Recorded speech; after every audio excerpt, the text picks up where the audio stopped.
Боевое братство – это самое святое. Мы защищаем наши земли.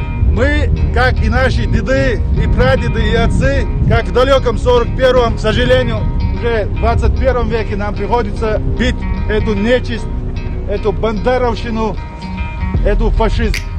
И, иншаллах, с помощью Всевышнего у нас это прекрасно, как и у наших дедов, у нас это получается. И мы обязательно победим. И в этом нет ни грамма ни сомнений. Ни у меня, ни у вас, ни у Верховного Главнокомандующего, ни у Рамзана Ахматовича Кадырова. И от вашего лица хотел бы еще и поблагодарить руководство Российского университета спецназа, также общественный фонд именно нашего первого президента, героя России Ахмата Хаджи Кадырова, который всем, что нам нужно, нас снабжает. Вы, конечно, могли и дома оставаться. Каждый человек, как гражданин, как патриот своей страны, он самоволен, он как доброволец может выйти, бить эту нечисть.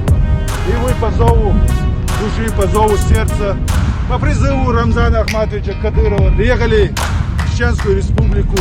Возвращайтесь живыми, здоровыми. Удачи вам! Ахмат! Аллаху Акбар!